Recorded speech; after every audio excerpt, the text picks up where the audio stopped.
Les 4 livres dont je vais vous parler aujourd'hui mettent en scène un journaliste qui mène l'enquête, soit accompagné d'un policier, soit tout seul.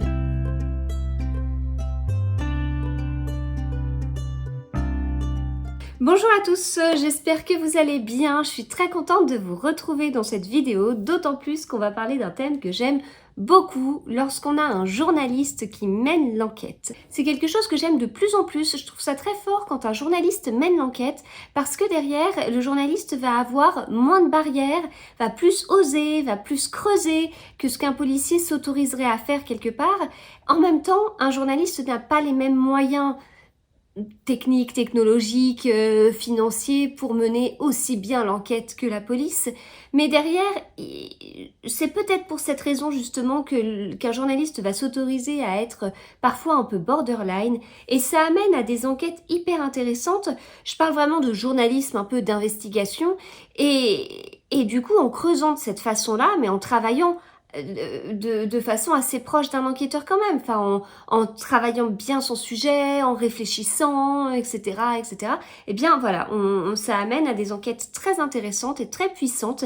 Et j'aime aussi beaucoup lorsque on a à la fois un journaliste et un policier. Donc, autour de ce thème-là, je vais vous parler de Cicatrice de Thomas Enger, qui est le premier tome d'une enquête d'Henning Schul. Ensuite, je vais vous parler de Quand le roi meurt d'Elina Bachman chez HarperCollins. Ensuite, on va partir sur le deuxième tome de la série de Rosalie Lowy, Dernier été sur la côte chez Pocket. Et je terminerai par La petite fille sous la neige de Javier Castillo. J'ai pas fait espagnol, j'espère que ça se prononce comme ça, chez Albin Michel. Et je commence donc avec Cicatrice. C'est un livre que j'ai lu dans le cadre d'un partenariat avec Dolpo et Bipolar. C'est un partenariat très chouette parce que ça m'a permis de découvrir la librairie en ligne Dolpo qui a une fonctionnalité qui est trop bien, c'est une map monde polar. Nous qui sortons du challenge polar autour du monde, c'est quand même très chouette que ça existe. Alors là, la map monde va plutôt être sur l'intrigue du polar plus que sur la nationalité de l'auteur et donc vous pouvez jouer sur cette map monde parce que c'est vraiment ça, enfin c'est un jeu, vous pouvez naviguer dans les différents continents, donc en fait vous avez votre carte, ensuite vous pouvez zoomer par continent, puis par continent et bien aller chercher pays par pays, vous pouvez aussi filtrer sur le type, le genre de polar que vous aimez, donc c'est hyper varié parce que on pourrait penser aux grands genres comme les romans policiers, les romans noirs, les thrillers, les cosy mystery. Ça va plus loin que ça. On va même être sur des thématiques. Huis clos, tueur en série, thriller psychologique. Donc tout ça, c'est hyper intéressant. Si vous êtes branché polar historique, vous pouvez en plus cocher des périodes qui vous intéresseraient d'aller creuser. Donc c'est hyper riche, c'est hyper intéressant. Et moi, quand j'ai découvert cet outil, en fait, le premier truc que je me suis dit, c'est « Ah, je vais en profiter pour sortir de ma zone de confort ». J'ai une zone de confort qui est un petit peu particulière, puisque moi, je suis très polar français, qui se passe en France, très polar anglais, dans le sens Angleterre, Écosse, oui, principalement en fin de compte, polar américain, même si principalement j'ai du polar français, mais donc polar français, polar britannique, polar américain. Bon, j'ai lu quelques polars canadiens, je lis une série de cosy mystery dont l'autrice est australienne, mais l'intrigue se passe en Angleterre et j'apprécie ça. Et puis moi, je suis très polar nordique, donc Islande, Norvège, Suède, Finlande, Pays-Bas. J'en oublie? Non, je crois pas. Voilà. Donc ça, c'est ma zone de confort. Donc je me suis dit, je vais en profiter pour sortir de ma zone de confort et puis aller creuser des pays que je connais moins, des continents que je connais moins. Et ça va être intéressant, d'autant plus que là, comme c'est filtré par intrigue, eh bien ça va permettre en fait d'être immergé dans un pays. Parce que si vous tombez sur un auteur de l'autre bout du monde et l'intrigue elle se passe en France, on est d'accord que c'est assez non dépaysant. Voilà, c'est dommage quoi. Là, ça permet donc vraiment d'être plongé dans une intrigue. Donc je commence comme ça en me disant ah ouais c'est une bonne idée. Puis en fait je voulais voir, enfin je vais pas dire que je voulais tester la map monde, mais je voulais quand même creuser sur les pays que j'apprécie. Donc je suis partie quand même sur des polars nordiques. Je voulais voir ce que cette fonctionnalité proposait. Je voulais essayer de gratter un peu dans ces zones-là que je connais. Mais je me suis dit en fin de compte, pourquoi pas utiliser cette fonctionnalité plutôt comme une fonctionnalité qui va me permettre d'aller dans des endroits que j'apprécie, dans un type de polar, donc les polars nordiques que j'apprécie, mais avec des auteurs que je connais pas. Ça peut être aussi chouette. Enfin, j'ai plein d'idées, hein. Je vais continuer à utiliser cette fonctionnalité, ça c'est sûr. Mais donc c'est plutôt sur ça que je suis partie. Et donc en grattant sur la Norvège, en regardant ce qu'on peut, enfin les auteurs proposés et tout ça, eh bien je suis tombée sur Thomas Enger. Et en fait Thomas Enger, je le connaissais parce qu'il a coécrit avec Jornir Horst, qui est un auteur de polar norvégien que j'apprécie beaucoup. Et donc Jornir Horst, je l'apprécie beaucoup quand il écrit tout seul. Et quand il écrit tout seul, il mêle dans ses histoires policiers et journalistes. Quand il a écrit avec Thomas Enger, pareil, ce qui en plus est assez logique, puisque Jornir Horst est un ancien policier, Thomas Enger est un ancien journaliste. Donc on voit la richesse de ce que chacun apporte dans un livre où on a à la fois policier et journaliste. Et là, eh bien, Thomas Enger, ancien journaliste, écrit seul sur un journaliste, Henning Juul. Trop bien. Donc quand je suis tombée sur ce livre, déjà, en fait, j'ai été convaincue, je n'avais pas fait de recherche, j'étais restée sur ce truc-là, j'étais convaincue que Thomas Enger n'avait pas écrit de livre tout seul, ou s'il l'avait fait, c'était pas traduit en français.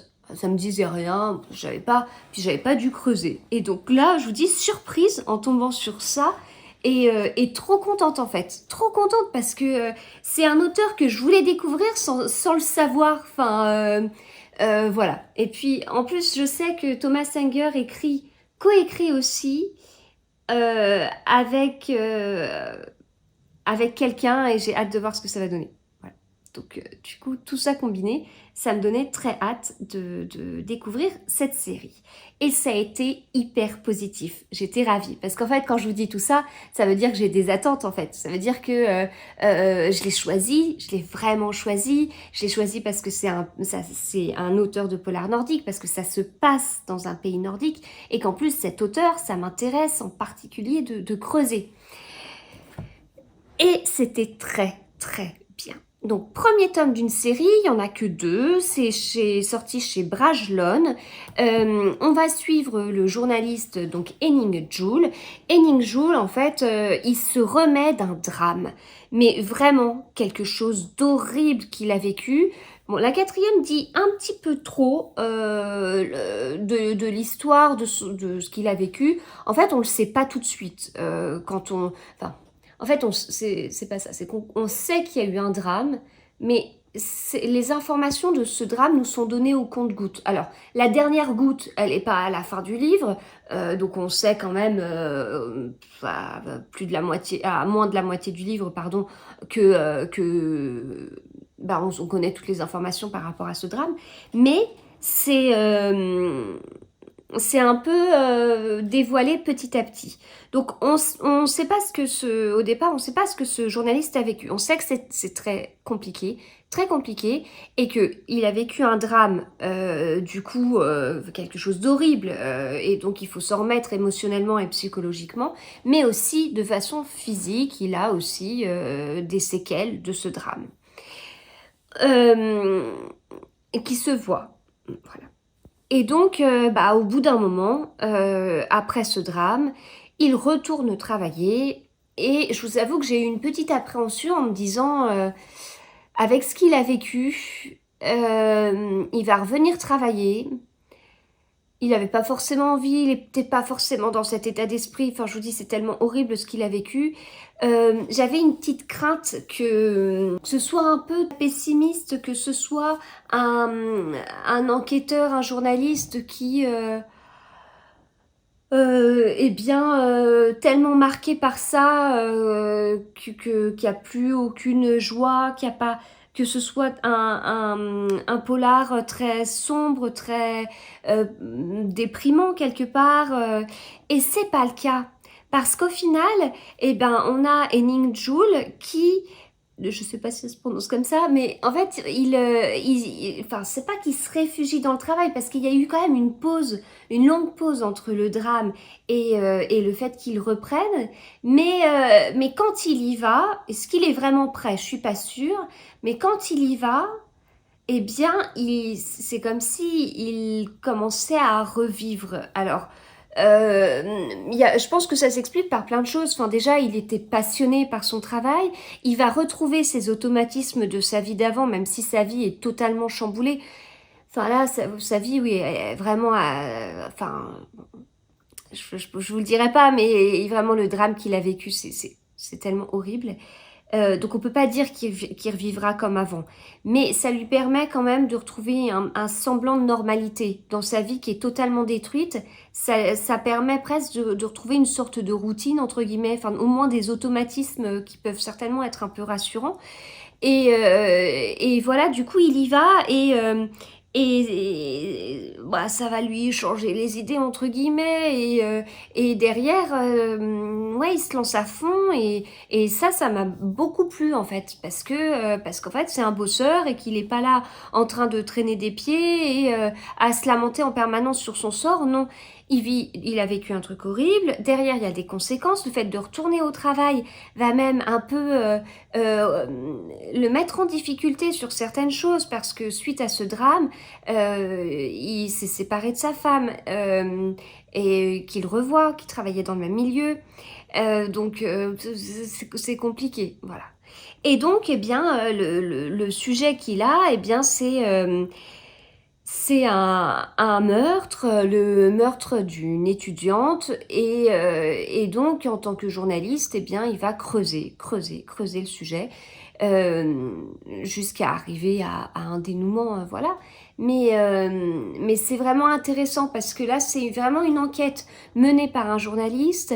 Quand je vous disais qu'il n'hésitait pas que les journalistes n'hésitaient pas à utiliser certains moyens en insistant un petit peu et tout auprès des personnes qu'ils interrogeaient, eh bien derrière c'est le cas, mais il va s'autoriser plus de choses que ce que les policiers peuvent faire, mais c'est pas pour du buzz, c'est pas euh, pour faire vendre ou je ne sais quoi. Non, c'est parce que derrière, et c'est le cas dans tous les journalistes qui sont dans les livres dont je vais vous parler, ce sont des journalistes qui sont des enquêteurs dans l'âme en fait. Ils veulent résoudre une énigme en fait, une enquête. Ils veulent savoir ce qui s'est passé.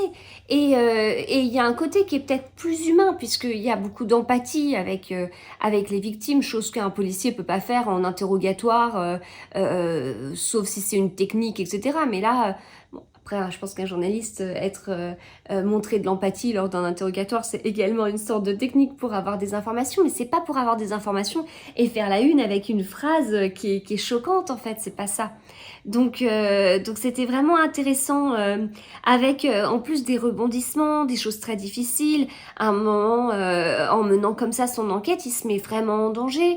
Voilà, il remonte en selle, il réactionne ses contacts habituels et derrière, c'est vraiment prenant et je l'ai vraiment lu vite comme livre.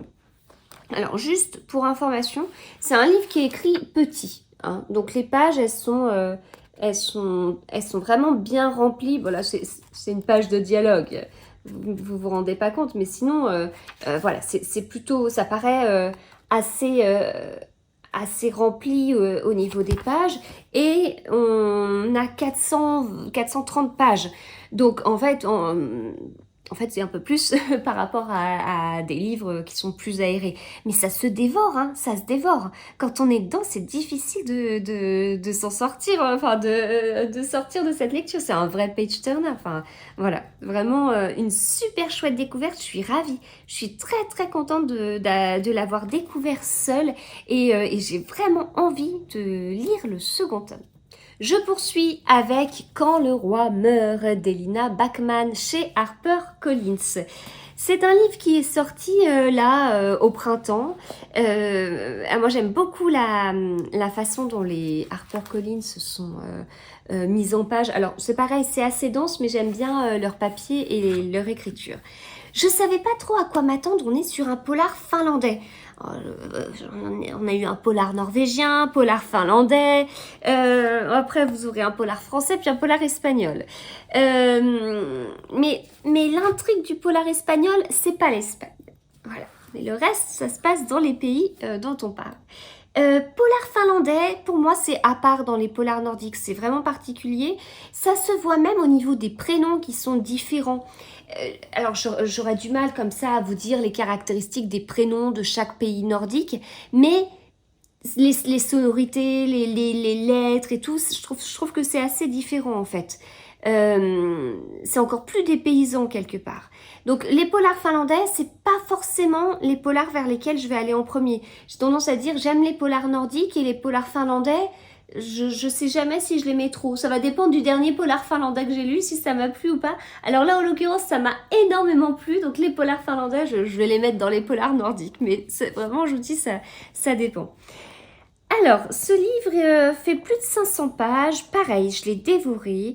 On a enquête menée par... Alors, on a 2 enquêtes. Une menée par une journaliste et une menée par un enquêteur. J'ai eu un peu de mal au début à m'attacher au personnage. C'était un peu froid. Alors, ça fait cliché de dire dans un polar nordique, c'est un peu froid, mais bon, moi, c'était pas trop ça. Enfin, il m'a fallu un petit peu de temps, plus lui qu'elle d'ailleurs, mais après ça l'a fait, et quand ça l'a fait, vu que tout le reste était super bien, je veux dire, c'était vraiment un régal. On a donc, comme je vous dis, journaliste plus policier. On a des personnages qui sont assez jeunes. La journaliste, elle s'appelle Sahana. Et en fait, elle est journaliste, mais il s'avère qu'elle vient d'être licenciée. C'est une bosseuse, c'est vraiment une bosseuse. Donc elle n'a pas été licenciée pour cette raison-là. Et en fait, eh bien, elle va un peu se reposer vers... enfin, à Artola, qui est l'endroit où vit sa tante. Et en fait, comme ça, en restant dans cet endroit, elle va entendre parler d'un meurtre qui a eu lieu 30 ans auparavant. Et puis, il y avait pas trop de résolution, puis c'est un sujet, les gens ils ont pas trop envie d'en parler, voilà, c'est bon, les années ont passé, on oublie, et puis voilà. Donc c'était un petit peu bizarre, mais voilà, elle était là, elle venait de se faire licencier, elle a décidé de se reposer et de partir de Helsinki pour aller à Artola, et donc bah c'est bien de se reposer, mais quand on est quelqu'un qui aime comme ça bosser, comme c'était son cas, bah, en fait c'est se reposer, mais se reposer en bossant sur quelque chose. Et elle a choisi donc un sujet qui est ce meurtre. Elle, en plus, elle aime bien les séries policières et donc elle va nous parler aussi de certaines séries, etc. Et donc ça, bah, un sujet comme ça, elle peut pas le laisser passer. Et elle va creuser, elle va en parler, elle va mener son enquête. Mais c'est non officiel. Mais c'est pas dans le sens je mène mon enquête, surtout vous dites rien. Non, c'est un peu par intérêt là. Sa curiosité. Enfin, voilà, elle est comme ça en fait. Elle aime résoudre des enquêtes, ou en tout cas aller au bout des choses et ne pas laisser de zone d'ombre. Et là, pour elle, ça titillait sa curiosité en fait, donc elle pouvait pas laisser ça comme ça. Donc elle a creusé, elle a été regardée à droite à gauche pour en savoir plus, parce que bah, elle comprenait pas en fait. Et petit à petit, bah, elle a su des choses, et voilà. Et en fait, en parallèle, on a donc Yann, je sais pas comment ça se prononce, qui est inspecteur de police assez jeune, inspecteur de la police criminelle. Et donc, il y en a un souci parce que il y a un meurtre. En plus, c'est le meurtre de quelqu'un qui a plutôt du pouvoir. Et le titre, c'est Quand le roi meurt. Donc, on a ça. Puis pour que ce soit encore plus marqué, eh bien, cet homme est retrouvé noyé sur la côte de la porte du roi en Finlande. Donc voilà, quand le roi meurt, il y a beaucoup de sens à ça. On va faire sa connaissance avant qu'il meure. On peut pas trop apprécier la personne qui est décédée. Voilà, c'est pas quelqu'un qui a fait des choses très très bien, encore moins quelques heures avant de mourir. Donc bon, il est retrouvé noyé. Bon, si la police criminelle enquête dessus, si on a comme ça un livre, c'est qu'il ne s'est pas noyé accidentellement, sinon il n'y aurait strictement aucune histoire. Yann et Saana vont amener à se connaître avant que leurs enquêtes aient un lien. Et après, on va avoir la période où on découvre que les enquêtes ont un lien. Alors, on s'en doute, parce que l'autrice, elle va pas s'amuser à écrire toute une histoire sur Yann qui mène son enquête, toute une histoire sur Saana qui mène son enquête, et sans que les affaires se rejoignent. C'est pas possible. Donc, forcément, on sait, parce qu'on est lecteur et qu'on sait que ça va se passer, on sait que que les enquêtes vont se mêler, mais derrière, on ne sait pas trop comment, et donc on va chercher, voilà. Bien sûr, il y a un moment où on le voit avant que les personnages le voient eux-mêmes, mais c'est aussi intéressant. Bon, en fait, en parlant, je viens de voir que la photo de la couverture s'est mis, donc... alors, je crois qu'en plus, il parle de la couverture quelque part. Enfin bon, il y a mon prénom. Ce n'est pas moi. Mais c'est marrant parce que je note quand est-ce que dans les livres dans lesquels je vois mon prénom, je note ça depuis 1 an et demi. Et je vous ferai un petit réel un jour. Mais est-ce qu'il y a un truc sur la couverture? Ah, il me semblait.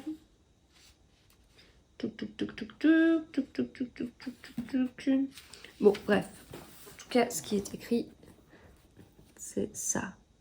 Voilà. Et donc là, il y a écrit Magdalena. C'est écrit en tout petit. C'est pas la même autrice que j'ai, parce que j'ai une Magdalena dans ma palle, mais non. C'est pas... Enfin, c'est pas une autrice, mais son nom de famille, j'avais un doute. Voilà, c'est rigolo. Donc moi, j'ai passé un très très bon moment. C'est vraiment haletant, c'est prenant. On est sur des chapitres courts. En plus, j'ouvre les chapitres qui se passent le 23 juillet. Non mais... Vraiment, c'était mon livre. Mais oui, on est sur des chapitres qui sont très très courts. Du coup, c'est très rythmé puisqu'on alterne entre Yann et Saana. On alterne entre eux quand ils se connaissent pas. On continue d'alterner quand ils se connaissent. Et c'est très intéressant au niveau de l'intrigue. Je vous ai parlé d'un meurtre, mais il n'y en a pas qu'un. Voilà. Et il y a pas mal de rebondissements. Et j'ai beaucoup aimé la fin aussi. Et il y a des moments un peu de suspense où on ne sait pas ce qui va se passer. On a peur pour certains personnages. Il y a des choses qui ne se passent pas comme prévu pour les policiers. Ce qui est intéressant, c'est qu'on les voit bien travailler en équipe. Donc on voit l'organisation. Et voilà. Et en fait, quand j'ai terminé ce livre, j'étais tellement bien dans ce livre que je me dis j'ai tellement envie de lire la suite. Mais en fait, je sais même pas s'il y a une suite. En tout cas, s'il y en a une, elle n'est pas traduite. Enfin, je veux dire, ce livre vient de sortir en grand format. Et j'ai pas réussi à savoir s'il y avait une suite ou pas. Mais oui, moi, j'ai terminé le livre en me disant j'ai trop hâte de les retrouver. Et puis, le peu que j'ai cherché, je me suis dit, mais les retrouver où? dans un tome 2 qui n'existe pas, quoi. Voilà. Bon, c'est positif, hein, ça veut dire que c'était vraiment très bien. Donc voilà, moi je vous le conseille totalement parce que j'ai passé un très bon moment. Alors après avoir voyagé en Norvège, en Finlande, retour en France avec Dernier été sur la côte de Rosalie Lowy. On retrouve, parce que c'est un tome 2, on retrouve notre Marcus et notre Zoé, ce duo policier-journaliste qu'on avait beaucoup aimé dans le tome 1. plus ça va et plus les tomes sont de plus en plus courts. C'est le premier tome, il est épais, mais il est très très très riche au niveau de l'enquête. Là, du coup, c'est moins le cas. Mais dans le premier tome, on découvre aussi les personnages. Enfin, du coup, il y a toute une dimension qui n'est pas absorbée quelque part. Enfin, en fait, quand on a une série, dans le tome 1, il y a forcément un côté introductif où on va découvrir les personnages. Et où peut-être que la vie privée dans le tome 1, en tout cas ce serait logique, qu'elle soit plus importante que dans les autres tomes. Et j'ai pas souvenir de beaucoup de séries, enfin si on part de ce principe-là, on pourrait se dire d'accord, donc dans toutes les séries, le tome 1, il y a plus de pages, parce qu'il y a cette partie-là, et puis les tomes suivants, ils sont un petit peu plus courts, tous à peu près de la même taille, parce que dedans on n'a que l'intrigue, mais on n'a pas la partie vie personnelle. Et là, j'ai pas cette impression-là, parce que je trouve que le tome 1, il est vraiment très, très fort, très puissant, très complet. Là, un peu moins, mais c'est pas choquant non plus. Enfin voilà, c'est un livre qui est un peu plus court et donc bah il n'y a pas autant de choses dedans et donc quelque part c'est proportionnel en fait, enfin au nombre de pages. Voilà, donc en fait l'idée que j'ai en tête derrière, c'est que parfois on peut avoir un auteur qui écrit beaucoup de pages et par la suite, et j'ai deux noms en tête notamment, par la suite l'auteur va écrire moins de pages parce qu'il va réussir à aller davantage à l'essentiel, il sait que c'est plus percutant, donc il change un peu son écriture, voilà, donc il y a tout ça. Là, je le ressens pas. Quand j'ai lu le tome 2, je me suis pas dit « Ah oui, ah bah je comprends mieux, parce que dans le tome 1, qu'est-ce qu'il y avait des longueurs? J'aurais enlevé au moins 30% des pages pour tomber sur un livre de la même épaisseur que ça. » Bah non, j'ai pas ça en tête. Voilà. Donc c'est vraiment une série, donc c'est vraiment à lire dans l'ordre, parce que vous allez découvrir Marcus, Zoé, dans le tome 1, vous allez avoir peur pour eux vraiment, notamment pour Zoé, et même si on sait que c'est une série, qu'on la retrouve après, franchement, on a quand même peur. Et vous allez faire la connaissance d'autres personnages secondaires, vous allez faire la connaissance du passé de Marcus, vous allez faire connaissance du meilleur ami de Marcus, entre autres, et ce meilleur ami, il est très important dans ce tome, et quand vous commencez ce livre, il y a quelque chose qui se passe avec le meilleur ami, et c'est bien d'avoir lu le premier tome, ce qui est un bien bel endroit pour mourir, eh bien, c'est bien d'avoir lu le premier tome parce que vous comprenez pourquoi Marcus et son meilleur ami sont autant attachés.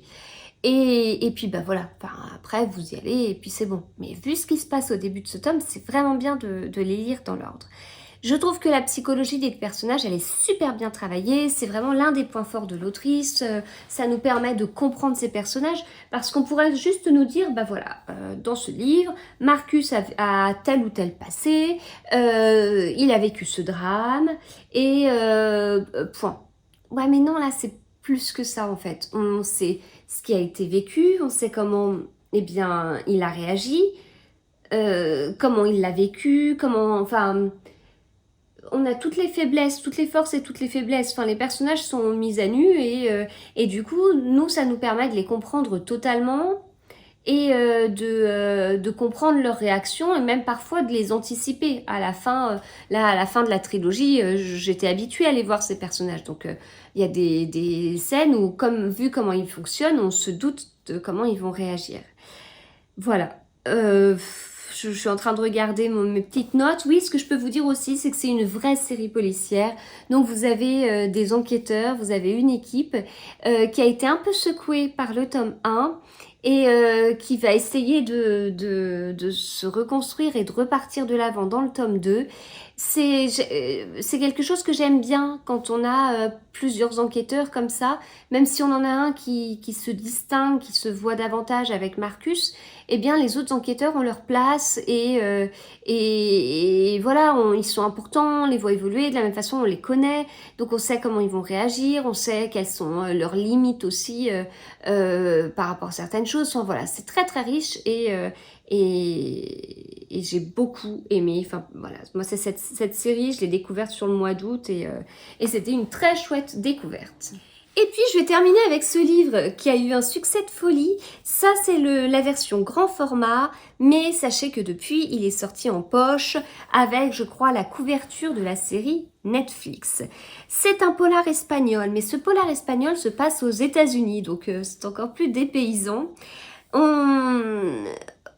commence très fort. Et je ne m'attendais pas du tout à ça. Si vous voulez, moi, l'Espagne, c'est pas un pays qui m'attire beaucoup. Et c'est marrant parce que j'adore l'Italie. Bon, on pourrait se dire c'est un peu la même chose ou il y a des points communs. Ou bah moi je les vois pas trop. Mais c'est pour ça que je veux lire des polars espagnols aussi parce que j'ai envie de changer d'avis. Mais bon là en l'occurrence j'ai pas lu un polar espagnol. Enfin j'ai lu un polar d'un auteur espagnol mais ça se passe à New York. Le début du livre, il est horrible quand on est parent. Il se passe un drame et c'est assez fou ce qui se passe. Et donc, bon, bah, écoutez, on va suivre l'histoire. On va suivre comment ce drame va être résolu. En fait, bon, en résumé, parce que c'est pas secret non plus, c'est même important pour la suite, on a des parents, on a la famille Templeton qui, lors de la parade de Thanksgiving, se balade. Donc, la mère est enceinte et puis le père est avec la petite fille qui a 3 ans, Kiera. Et il s'avère qu'à un moment, il se passe quelque chose et Kiera disparaît. Alors, c'est pas un tour de magie, hein. Elle disparaît, on la retrouve pas et elle réapparaît pas. Mais elle réapparaît pas pendant très longtemps en fait. Hein. Quand je dis qu'elle réapparaît pas, c'est pas il la retrouve pas dans les 2 heures qui suivent et après c'est bon. Non. C'est qu'on suppose qu'elle a été enlevée quoi, parce qu'on la voit plus en fait. Donc voilà. Et ce livre a une construction hyper intéressante. Pour moi, c'est l'une de ses forces.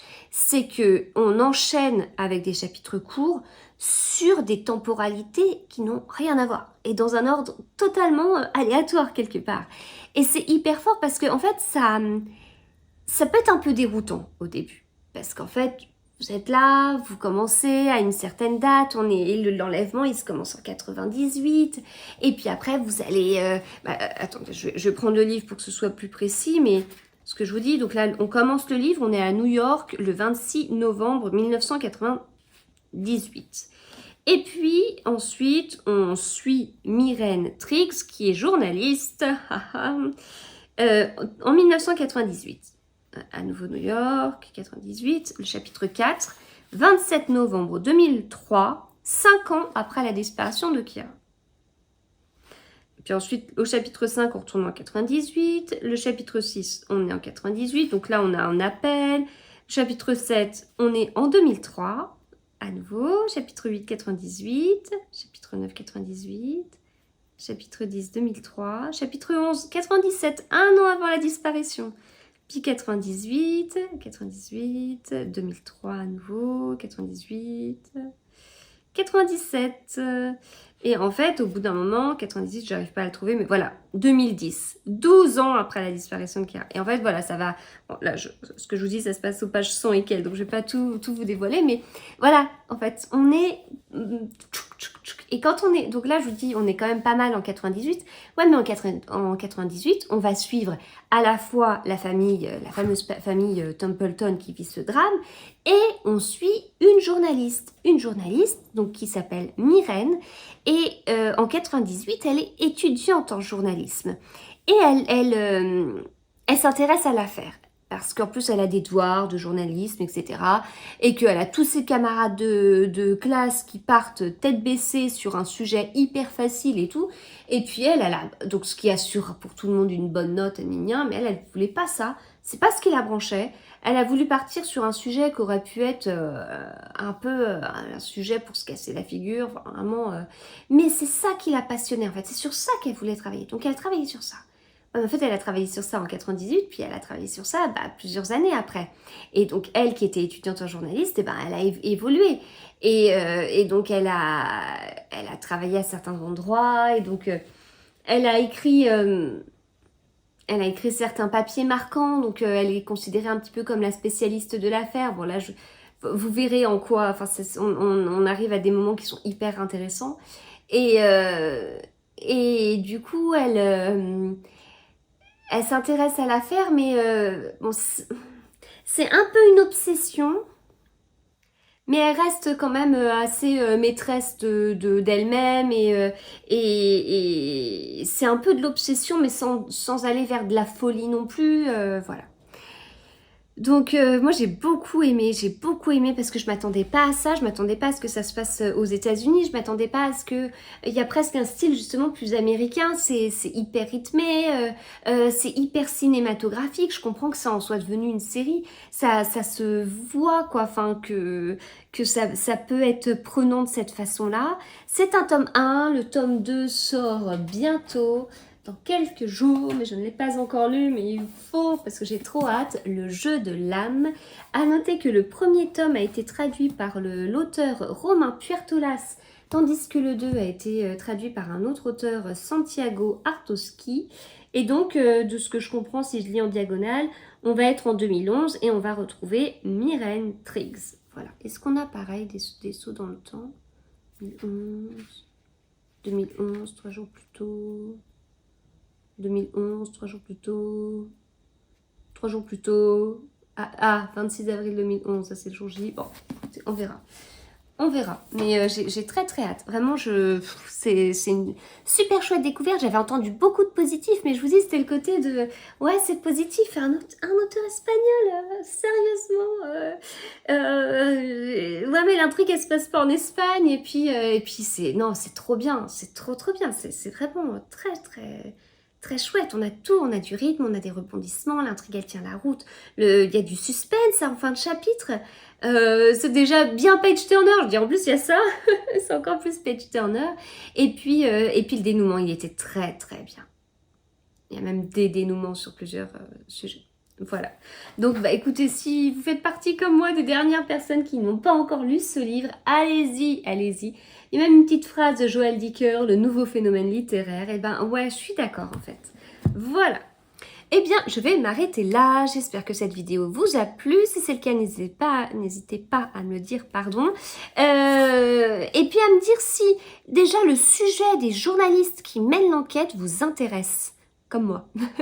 Est-ce que vous êtes amené à lire ce style? Est-ce que ça vous attire? Moi, je me suis rendu compte que j'appréciais ce style, notamment il y a bien moins d'un an, avec un livre qui est sorti chez Harper. Alors, je me rappelle plus du nom de l'autrice, mais c'était des journalistes à une certaine période, et du coup, ils avaient même des machines à écrire, encore mieux, quoi. Donc c'était très très bien, mais c'est très intéressant. Vraiment, je trouve que c'est très intéressant, donc je veux bien avoir vos avis sur, bah voilà, vous en pensez quoi, vous, un journaliste qui mène l'enquête? Et bah écoutez, je vous souhaite de très bonnes lectures, puis on se retrouve très vite.